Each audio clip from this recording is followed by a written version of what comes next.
Timóteo, capítulo 4, versículos de 1 a 5. Vamos ler, diz o seguinte, a palavra de Deus. Conjuro-te, pois, diante de Deus e do Senhor Jesus Cristo, que há de julgar os vivos e os mortos na sua vinda e no seu reino. Pregue a palavra, inste tempo e fora de tempo, redarguas, repreende, exorte, com toda a longanimidade e doutrina, porque virá tempos em que não sofrerão a sã doutrina, mas, tendo comichão nos ouvidos, amontoarão para si doutores conforme as suas próprias concupiscências. E desviarão os ouvidos, na verdade, voltando-se às fábulas. Mas tu, sê sóbrio em tudo, sofre as aflições, faz a obra de um evangelista e cumpre o teu ministério. Amém? Hoje, como a Regina já informou durante o culto, é a abertura da campanha de missões estaduais, né? E missões, quando falamos de missões, o que nós pensamos de cara é pregação do Evangelho. Geralmente se perguntar para você, o que é missão, né? O que são missões? É a pregação do Evangelho no mundo inteiro, em vários locais. Em uma outra oportunidade, em outra mensagem, ainda nesse período de pandemia, nós falamos sobre a diferença entre missão e missões, né? Missões é a estratégia, é o evangelismo, é a forma como é feito. A missão da igreja é aquilo que deve ser cumprido, que está na essência de ser igreja. Nós somos luz nesse mundo, então nós vivemos de acordo com a vontade de Deus e isso testemunha ao mundo. Essa é a missão da igreja, ser o corpo de Cristo, a continuidade da obra de Cristo.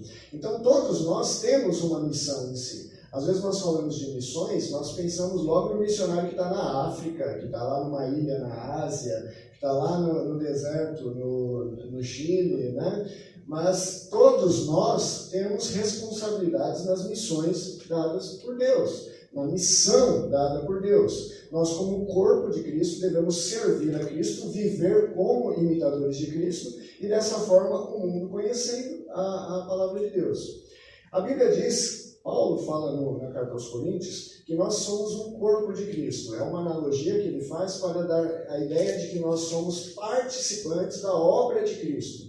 Mas o corpo cada um tem uma função. Uns são mão, outros são pés, outros são os olhos. Você não tem um corpo formado inteiro de um olho só, né? Talvez um monstrinho em um desenho animado, mas não na realidade, ok? Então cada um tem uma função. Tem um dom, tem uma habilidade, tem uma facilidade, alguns para ajudar, aconselhar, outros para lecionar, outros para pastorear, e cada um tem o seu dom, o seu ministério a servir. E aí quando nós falamos de ministério, outra palavrinha-chave aqui, ministério significa servir, serviço. É até estranho, né? Porque quando a gente fala de ministério, a gente está acostumado a falar do cargo público.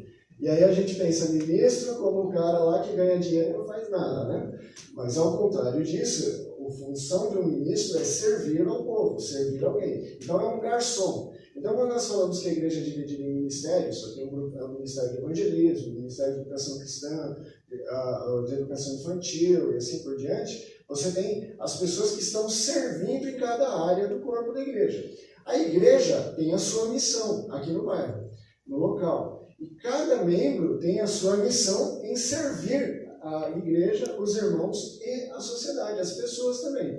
Logo nos leva a refletir, qual é então o nosso ministério? Qual é o meu ministério? Qual é a habilidade que eu tenho, o talento que eu tenho? O que eu devo fazer? Como eu devo agir para poder exercer essa função? E aí quando nós falamos em missões, seja local ou seja evangelismo em caráter mundial, olhando para a Bíblia, o primeiro nome que vem à cabeça é Paulo, sem dúvida nenhuma. Até o nome do Ministério de Evangelismo da Igreja, de Missões, é Ministério Paulo, justamente porque ele foi o primeiro a fazer viagens missionárias, a implantar igrejas em outros lugares. Mas perceba que Paulo, ele trabalhou tanto com as viagens, quanto com o estabelecimento de igrejas locais, que essas igrejas fizessem o trabalho local.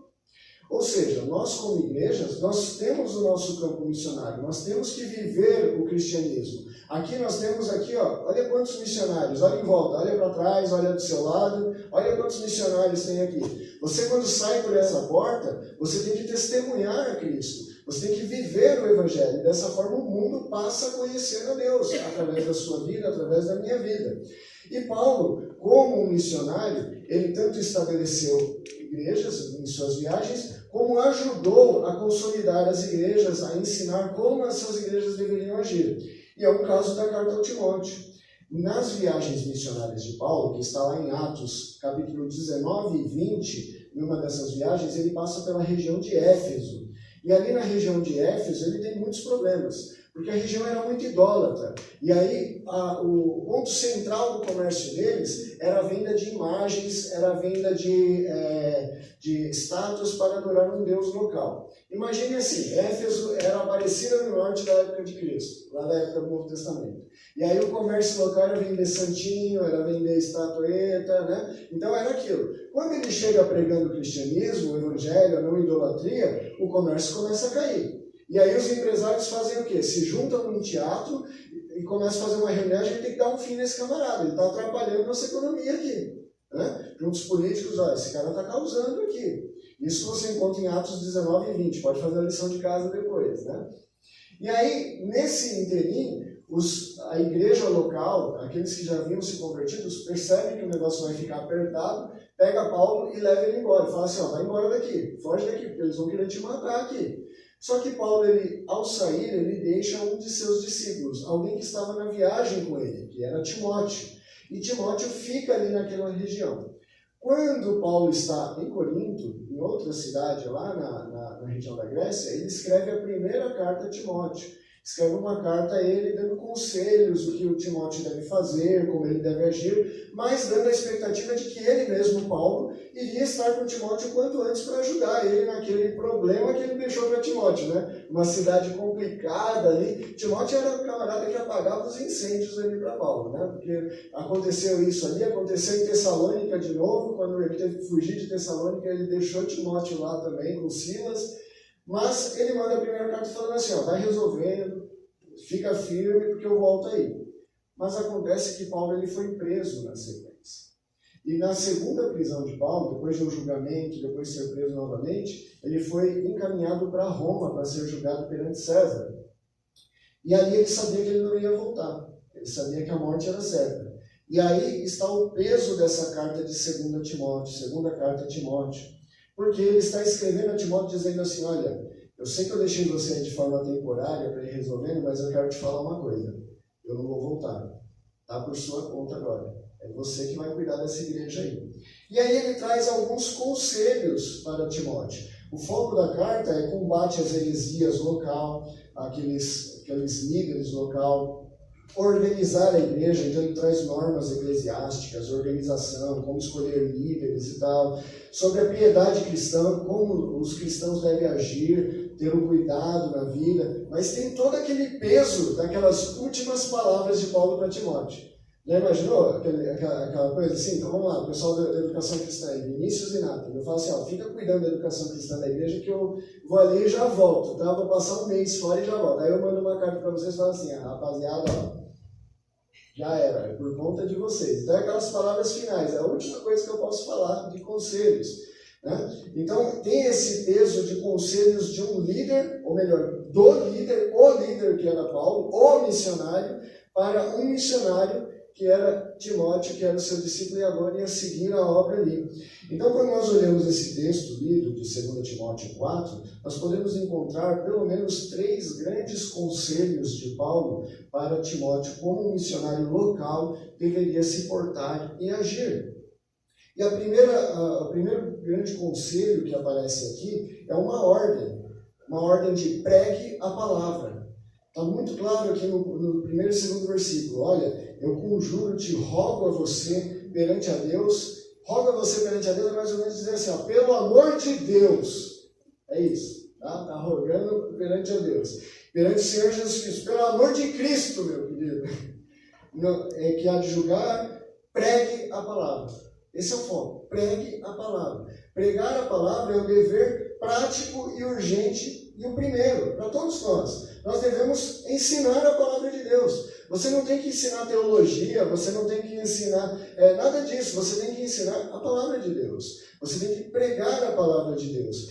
Para isso, nós precisamos conhecer a palavra de Deus. Nós precisamos ler diariamente, tanto que isso fique tão incutido em nós, que nós estamos multiplicando isso naturalmente. Sabe quando você gosta muito de uma coisa? Você gosta muito de futebol, né, Luana? Você gosta muito de futebol e quando você assiste aquele jogo, o que você quer fazer na sequência? Quando você encontra alguém, você viu o jogo, Igor?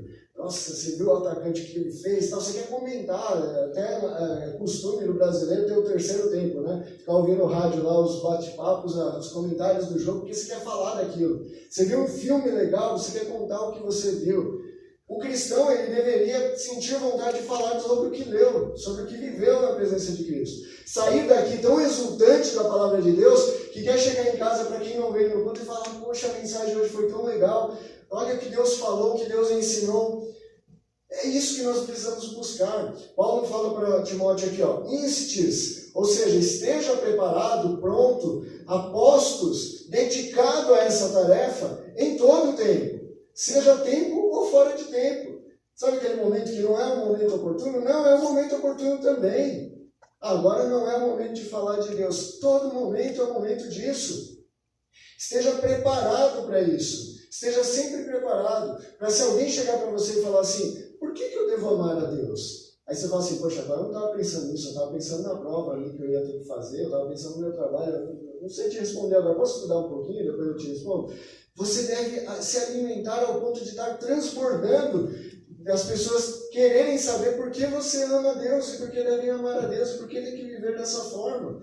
Você tem que buscar esse tempo oportuno, rogar a isso. E aqui ele dá mais 3 verbos nesse versículo aqui, o 2, que é redarguas, repreenda e exorte. Talvez sua tradução já tenha uma linguagem um pouco mais simplificada. Mas aqui é uma tríplice de ações de um pregador. E quando eu digo pregador ou missionário, você e eu, como aqueles que vão comunicar o evangelho onde estivermos, é clamando para a razão, para a consciência e para a vontade humana.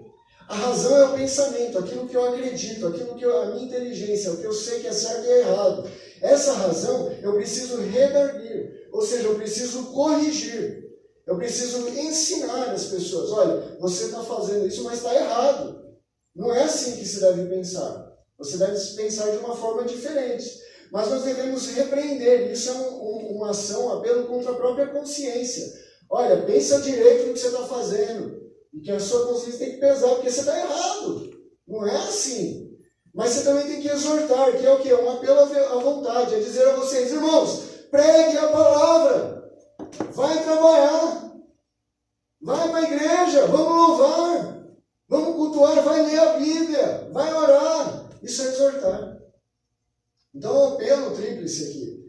Você tem que ter a postura no seu próprio testemunho de corrigir a razão das pessoas ao seu redor, no trabalho, na sua família, em casa, de repreender a consciência para aquilo que é certo ou errado, de exortar a vontade para que façam o que é certo e o que é devido. E aí ele dá um conselho a mais aqui, mas faça isso com longanimidade e doutrina. O que é isso? Primeiro, a longanimidade é nunca perder a paciência com a pessoa. Isso é difícil, né? Eu estava brincando até com o Léo. Cadê o Léo? Estava brincando até com o Léo esses dias. O ensaio de ontem. Às vezes eu tenho uma vontade de ficar violento na hora dos ensaios. Mas você tem que ter paciência, você tem que respirar. E quantas vezes você não exorta, você não fala em casa, você não fala com um amigo, você não fala com alguém, e aí uma hora você quer chutar o balde e falar assim, vai, faz o que você quiser, aí perde a paciência. Não, mas é longanimidade, ou seja, não estourar, ter paciência, ser longânimo, não ser pavio curto, mas também dentro da doutrina. O que é isso? É com o ensino, é com o conhecimento da palavra. Onde você adquire ensino, conhecimento, tem EBD hoje, tem pregação agora de manhã, tem Bíblia para você ler, tem material para estudar, é só procurar. Você vai aprendendo e você também tem que repassar esse ensino. Não é falar o que você acha, é a doutrina da palavra de Deus. É com longanimidade, com paciência, baseado na doutrina dos apóstolos, ou seja, no conhecimento de Cristo, no conhecimento da palavra. Não é exortar e falar assim, eu acho que você deveria. Não, a palavra de Deus diz que você não deveria fazer isso. E se necessário, senta aqui do meu lado, eu vou te mostrar onde na Bíblia está dizendo isso. E é você fazer isso 1, 2, 3, com longanimidade, com muita paciência. Não sendo chato, né? Às vezes tem cristão que é chato, né? Você. Não, com paciência, mostra na palavra, ora pela pessoa, mostra na doutrina, testemunha, vive aquilo que você está falando. E isso vai fazer a diferença, e essa é a grande ordenança. Mas o segundo conselho de Paulo, aqui no texto a Timóteo, é o motivo pelo qual ele deveria fazer isso. É porque virão tempos, e aí ele vai descrever esses tempos. Ele diz que virá tempos em que as pessoas não vão querer sofrer a sã doutrina. Não vão querer sofrer as consequências de ser fiel. Não vão querer pagar o preço de seguir o Evangelho. Vai querer viver na boa, vai querer viver tranquilo, vai querer viver em paz, vai querer o luxo, uma aposentadoria legal, uma casa na praia. Mas mais do que isso, vão ter comichão no ouvido de buscar aquilo que lhe agrada e acumular para si doutores conforme os seus próprios desejos. Ou seja, ensinos conforme sua vontade. Hoje em dia é modinha você buscar no YouTube pregação. Você buscar no YouTube aulas de teologia, coisa do gênero. Eu dou aula em seminário, eu combato isso com os alunos. O tal teólogo que fala no YouTube, o tal teólogo que fala no YouTube. Aí você faz o quê? Você fica vinculando lá videozinhos somente daquilo que te agrada. Porque rede social é assim, aquilo que você curte, ela vai selecionar assuntos dentro daquilo e te passar para que você sempre esteja olhando aquilo que te agrada. Então você acaba vendo só aquilo que te agrada, só aquilo que você gosta, procurando aquilo que você gosta. Quando você não é tecnológico e usa o YouTube, é na igreja mesmo. Eu venho aqui nessa igreja porque eu gosto da pregação. Eu gosto do pastor Marcos, eu gosto do pessoal do louvor. Agora, não, eu não gosto do Bruno. Do louvor, o Bruno não é legal. Aí o que eu faço? Eu vou para outra igreja. Por quê? Porque a igreja é igual um produto na prateleira do mercado. Eu escolho aquilo que me agrada. Eu olho o preço, o benefício, aquilo que se adapta a mim, eu vou lá e pego. É isso que a Bíblia ensina? Não, é pagar o preço. De viver o Evangelho, de viver juntos, de combater contra esse mundo. Não é buscar aquilo que te agrada, é cultuar ao Deus, que é Deus em nossas vidas, porque Ele é Deus, não porque Ele nos dá, ou porque Ele faz, ou porque eu gosto, apesar de gostar. Porque é algo recíproco, né? Quando você começa a adorar a Deus, amar a Deus, e aquilo te dá satisfação, e você faz mais, e é assim. Mas diz que nesse período que virá, que ele está falando que virá nesse período, as pessoas não se satisfarão com o ensino bíblico. Elas procurarão uma autossatisfação. Vão desviar os ouvidos da verdade e buscar aquilo que ele chama de fábulas. O que é uma fábula? Galera do curso de teologia, aula de figuras de linguagem, o que é uma fábula? Fato ou circunstância que se expõe em forma de narração mediante a personificação de coisas e animais. Beleza, agora traduz, né? Quando você pega coisas, animais e personifica isso e você cria uma história. Então, por exemplo, a história da tartaruga e da lebre. Aí a lebre foi participar de uma corrida, ou seja, você dá características humanas, falas, essas coisas para animais, para coisas, e você cria uma história, né? Uma coisa fantasiosa, uma coisa criada para ensinar uma moral. E é interessante que a Bíblia diz que chegarão os dias que as pessoas buscarão mais fábulas do que a palavra verdadeira. Será que esses dias ainda chegarão ou já chegaram? Será que as pessoas estão se satisfazendo com aquilo que agrada, mesmo que aquilo seja impalpável e verdade, mas que seja agradável aos ouvidos, mais do que aquilo que é verdadeiro, que é a palavra de Deus? Agora, quando você substitui Cristo, a palavra, o verbo que se fez carne, o próprio Deus, a sua palavra, você coloca outra coisa no lugar, a Bíblia tem um nome para isso. É idolatria. Então, quando eu busco aquilo que me agrada, eu estou sendo idólatra. Às vezes, a sua idolatria é buscar um culto que te agrada. É querer uma música que te agrada. É querer fazer só o que te agrada. É engraçado, né? Porque todo mundo sabe aqui que responsabilidades do lar você tem que fazer mesmo que não agrada, né? Você sabe que você tem que lavar a louça mesmo que você não goste. Né? Não é assim? Mas a igreja também tem isso, o ministério também tem isso. A igreja precisa de todos trabalhando. Porque senão, olha o exemplo que Paulo deu que eu usei na introdução. Nós somos um corpo, cada um tem uma função. Mas as igrejas às vezes estão sem um braço, sem uma perna, caolha, porque tem gente que não está fazendo o que tem que fazer. Porque não está aderindo ao quê? A sua missão, fazendo missões, evangelizando. Por que o mundo não é mais impactado pelo Evangelho? Simples, porque o cristão não vive o Evangelho como deveria viver. O seu chat falava, né? Me dê 10 homens de oração que oram todos os dias e eu revoluciono o mundo. Se o mundo não foi revolucionado por chat, significa que ele não encontrou 10 homens que oram. Basicamente isso. Mas existe ainda uma questão aqui. Porque tudo isso, ser idólatra, buscar fábulas, buscar aquilo que agrada, é o oposto do que se entende por ser sóbrio. É o estar embriagado com alguma coisa, embebecido por alguma coisa, ou dopado por algo. Né? Você está em outro mundo que não é um mundo real. Então, isso não é ser sóbrio. E aqui entra o terceiro conselho de Paulo a Timóteo, a condição. Então ele tinha uma ordem de pregar a palavra por causa de um motivo, porque há tempos que iam chegar que há necessidade da pregação da palavra. Mas qual era a condição de Timóteo? Ele tinha que estar sóbrio. Olha o versículo 5. Se tu, mas, né, porém, contudo, apesar de tudo isso que eu te falei, seja sóbrio em tudo. Sofre as aflições e faz a obra do evangelista e cumpre o seu ministério. Ser sóbrio é não ficar entorpecido, não ficar dopado com própria informação, com conhecimento, com filosofias. Você estar consciente do conhecimento verdadeiro, do que é correto. E às vezes você pode estar entorpecido de teologia. E você fala assim, poxa, mas como ele não está ensinando a estudar teologia? Eu estou dizendo que nós precisamos conhecer a Bíblia. E quando estudamos, por exemplo, um conhecimento como a teologia, isso pode nos embebecer também, nos dopar também. Pode fazer o quê? Fazer nós termos o desejo de saber a resposta de tudo, de ter o conhecimento. Em 1 Coríntios, Paulo diz assim, 1 Coríntios 8, parte 1, a parte B do versículo 1 e o versículo 2 diz: o conhecimento traz orgulho. Quem pensa conhecer alguma coisa ainda não conhece o que deveria. Obrigado, irmão. É o que outros filósofos traduziram como: quem acha que sabe ainda não descobriu que não sabe nada, né?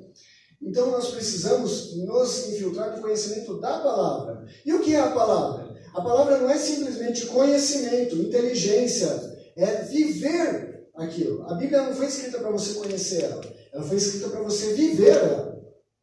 A palavra de Deus é a revelação de quem é Deus, logo de quem é o homem perante Deus, logo de qual é a nossa missão perante Deus, que é o que nós estamos tratando, logo de como nós devemos viver nesse mundo conforme a vontade de Deus. Se você olhar a Antiga Aliança, o Antigo Testamento, é como Israel deveria viver para que os povos vizinhos conhecessem a Deus. Se você olha a Nova Aliança, ide por todo o mundo e pregai o Evangelho. Viva dessa forma para que as pessoas ao seu redor conheçam a Deus através de você.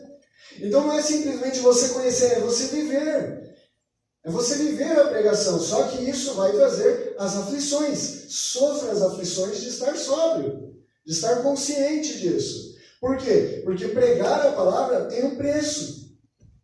Você não vai ser o cara mais bem visto da sociedade, o cara mais legal lá da turminha. Às vezes não, ou certamente não. Porque luz e trevas não têm comunhão.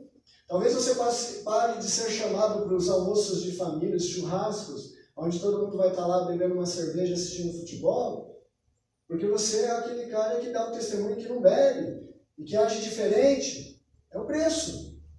Quem lança a mão no arado não deve olhar para trás. Quando a Bíblia diz que aquele que não aborrece pai e mãe não é digno do reino de Deus, não é de ser um cara que vai aborrecer e irritar os pais. Aborrecer no termo bíblico aqui, a tradução seria aquele que não prefere a Deus a mais do que qualquer um de sua família ou qualquer uma pessoa que é mais próxima a si, não é digno do reino de Deus. E muitas vezes nós estamos abrindo mão da obra do reino de Deus para não ficar mal com as pessoas. Se eu falar para ele, se eu exortar, olha lá os três, se eu redarguir, se eu repreender, se eu exortar tal pessoa, essa pessoa vai passar a olhar feio para mim e não vai falar mais comigo. Aí eu tenho um conselho para você, baseado em Paulo. Pregue a palavra. Não é seja simpático. Não é seja sociável. É prega a palavra. É com amor, com longanimidade, ensinando e testemunhando com conhecimento. Mas é pregue a palavra. Em que momento? Todos, tempo e fora de tempo. Nós estamos vivendo esse tempo que viria, que Paulo fala? É difícil a gente entender que estamos vivendo esse tempo? Não, é muito claro para nós. Só que fazer a obra de um evangelista, como ele diz aqui, faz a obra de um evangelista, ou seja, ensina o evangelho, ou seja, vive o evangelho. E o que é o evangelho? É a palavra de Deus, é o ensinamento de Cristo. É o que? Viver como Cristo. É ser cristão, o imitador de Cristo. Onde surge o termo cristão? O termo cristão era pejorativo, sabia? Era uma zombaria com o crente. Era a mesma coisa de falar assim, ó, o Igor é um imitador do Rosivaldo. Olha lá, ele acha que é o Rosivaldão lá. É o Rosivaldão lá. Né? A gente entendeu o Rosivaldo, que nem o pai dele. É mais ou menos a mesma coisa. Olha lá, olha o Jesusão lá, olha o cristão lá, achando que é Cristo, vivendo igual ele. Era pejorativo, mas hoje a gente deve acatar isso até como um elogio. Se a pessoa olha para mim e fala assim, olha, acha que é o Jesusão, agindo igual Jesus. Pô, que glória, né? Identificou Jesus em mim? Amém. Agora, quando você fala que você vai para a igreja, a pessoa fala assim, você é crente? Nossa, eu vivo com você há 10 anos e não sabia. Aí você deve fazer igual um avestruz, enfia a cabeça na terra. É o melhor conselho que eu te dou. Porque isso não é ser cristão. Não é ser imitador. Então tem muita gente que sai com a farda lá, cristão, crachá lá, cristão. Mas é, na verdade, alguém que foi convencido do Evangelho, que acredita que Deus existe, que acredita em Cristo, mas não é cristão. Não vive como Cristo. Cumpre o ministério. Conselho final, seja sóbrio em tudo. Tudo. Na vida, na forma do trabalho, na forma de agir com as pessoas, em tudo isso. Faz a obra de um evangelista. Aquele que comunica o Evangelho de Cristo. E dessa forma você faz o quê? Você cumpre o seu ministério. Está aí no versículo 5, termina a frase com cumpre o seu ministério. E aí a gente volta ao que falamos no começo. O que é ministério? O que é ser ministro? É servir a humanidade. Como? Fazendo com que as pessoas conheçam a Cristo através da sua vida. Você teve um privilégio, você foi chamado por Deus e recebeu a salvação, agora você é um canal para comunicar às pessoas. Você deve servir como um garçom às pessoas o conhecimento de Cristo. Como? Vivendo o Evangelho. E dessa forma as pessoas conhecerão a Cristo. Tudo isso, então, essa ordem de pregar a palavra, por causa desse motivo do tempo em que nós vivemos, que carece de conhecer a palavra, nessa condição de estar sóbrios e conscientes da nossa obrigação, né? Não aéreos aí, tem uma conclusão de que tem uma causa aqui. Tudo isso por quê? A causa. E aí Paulo fala, porque eu já estou oferecido em aspersão e sacrifício, ou seja, sou martírio e santo assim. Não pode se depender de Paulo mais. Paulo morreu. Paulo não ressuscitou. Paulo morreu. Vocês não podem depender do pastor Marcos. Eu não posso. Nem depender de mim, nem depender de outro, nem depender... Não. Todos nós precisamos cumprir a nossa obra no ministério. Cada um fazendo a sua função. E dessa forma, nós vamos fazer missões. Pregue a palavra, pois estamos vivendo tempos que necessitam. Seja sóbrio, consciente da sua obrigação. Portanto, pregue a palavra. Em tempo, fora de tempo, pregue a palavra. Amém? Amém.